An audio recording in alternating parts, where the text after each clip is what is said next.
Okay, China's President Xi told the G20 last week that China's actions to help other countries are, quote, charitable. And he demanded that all G20 members take collective actions that would benefit the Chinese Communist Party's economy, such as, quote, cutting tariffs, removing barriers, facilitating the unfettered flow of trade into China. Let's welcome retired Major General Robert Scales. Great to see you, General. Your reaction Hi, to Liz. that? Boy, I'll tell you, it's just amazing you're to me how Yeah. it's just amazing to me how dictatorships are so inefficient when they deal with crises. But the narrative they put out always paints them in a positive fashion and denigrates the achievements of a democracy. One thing we've learned is the political system that's best able to deal with crises is a democracy, not a dictatorship like the Chinese Communist Party.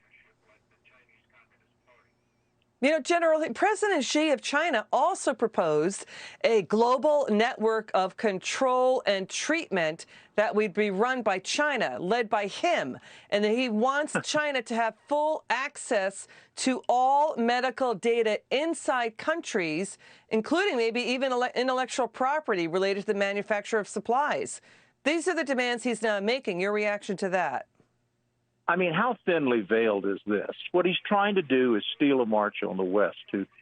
China is notorious for stealing the intellectual property of the West, particularly in the United States.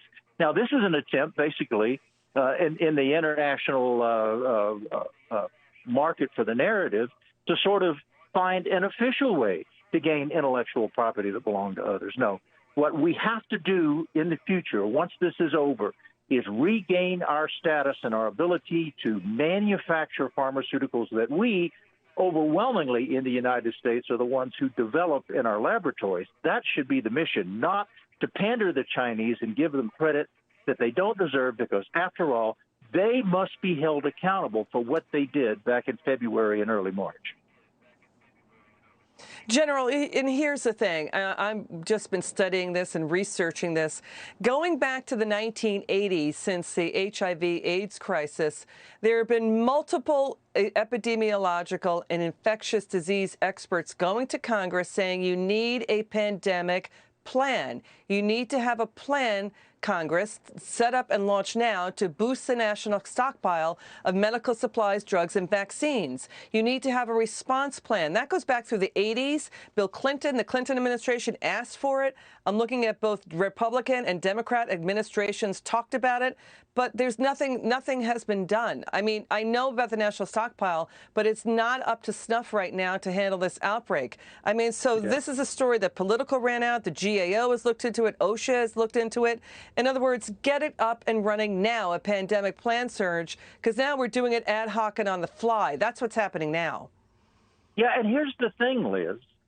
Compared to, buying stealth fighters and compared to, the defense budget, all in all, this is cheap. We're talking about masks and gowns and stockpiling medical devices to confront a future epidemic like this. So this is something that is cheap and easy to organize. We simply haven't given it the importance that it's deserved in the past, and we've learned our lesson. And next time, God forbid this happens, we'll be ready. Well, yeah, because now 80% of drug chemicals are manufactured in China. So the president is saying we got to move some of that manufacturing of drugs back home. And then there was a fight over faulty test kits. General, I don't know if you saw this, that China has been making test kits to test for COVID-19. Spain turned them back, Czech Republic turned them back, Taiwan turned them back for being flawed with something like 70% error rates, not actually catching COVID-19. That's the test kits coming out of China. Your take on that? Yeah, this is where the narrative deviates from the facts. And thank God that Spain had enough backbone to stand up to the Chinese. The Chinese tell a great story. They brag about their efficiency of the Chinese Communist Party. But when it comes time to deliver, throughout the history of the Chinese Communist Party, not just during this disaster, the Chinese have almost always come up short. We need to tone back the narrative forget about the rhetoric and focus on what the Chinese can do, but more importantly, focus on what we can do. We need federal intervention to make sure in the future we produce our own pharmaceuticals and we're not held captive by some dictatorship for the health of the American people. It's not right. Yeah, so it sounds like you would support Senator Marsha Blackburn and Senator Tom Cotton and Representative Jim Banks and Seth Moulton. They announced in a press release last week they're working on legislation to hold China accountable for allowing the Wuhan virus outbreak to become a global pandemic. And also Senators Cotton and Blackburn want the U.S. to ramp up supplies. They're calling it America's medicine cabinet, make the drugs here in the United States, hundreds of thousands of jobs potentially also as well. Your final word on that? I think that's absolutely right. The key phrase is hold them accountable for what they did. This is how dictatorships operate. That's why they're inherently inefficient.